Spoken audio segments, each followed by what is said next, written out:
নমস্কার বন্ধুরা, আপনাদের বাঙালির হেসেলে স্বাগতম। আজকে আমি রান্না দেখাবো আমডাল করার জন্য প্রথমেই ডালটাকে সিদ্ধ করে নিয়েছি। তারপর যখন ডালটা সিদ্ধ হয়ে গেছে একটু ঘুটনি দিয়ে ঘুটে নিলাম। তারপর পরিমাণ মতন জল দিয়ে একটু নেড়ে চেড়ে দিলাম। তারপর দিয়ে দিলাম স্বাদ মতো নুন,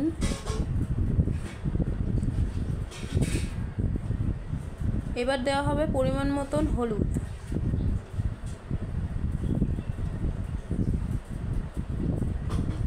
তারপরে আমগুলো কেটে রাখা ছিল, সে আমগুলো দিয়ে দিলাম। আপনারা আপনাদের পরিমাণ মতন আম দেবেন। গ্যাসের ফ্লেমটা হাই করে ডালটা এইভাবে রেখে দিচ্ছি কিছুক্ষণ ফোটার জন্য। দেখুন বন্ধুরা, ডালে বুদবুদ উঠেছে, এবার ফুটছে ডালটা ফোটা হয়ে গেলে গামলার মধ্যে ঢেলে নিচ্ছি সাইডে। তারপরে কড়াই এবার মেজে আপনার কড়াইতে তেল দিয়ে দিচ্ছি। গ্যাসের ফ্লেমটা হাই রাখবেন। দিয়ে দিচ্ছি শুকনো লঙ্কা, দিচ্ছি সর্ষে,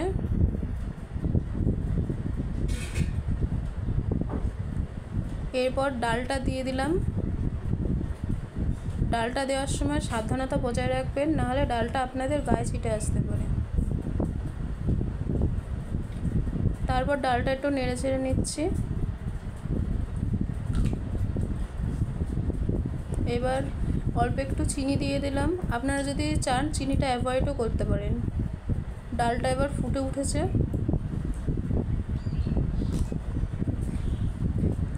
গ্যাসের ফ্লেমটা এখন হাই রাখবেন।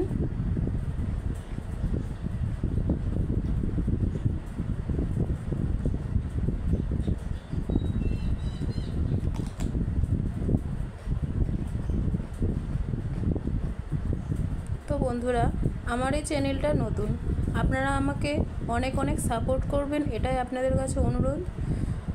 ও আমি আপনাদের ভালোবাসায় আরও কিছু নতুন নতুন রান্না নিয়ে আসব। এবার ডালটা গামলার মধ্যে ঢেলে নিচ্ছি। সাবধানতা বজায় রেখে ঢালবেন। তো তৈরি হয়ে গেল আমডাল। গরমকালে খুবই টেস্টি ও পেট ঠান্ডার জিনিস, খুবই ভালো এই আমডাল। Bye bye.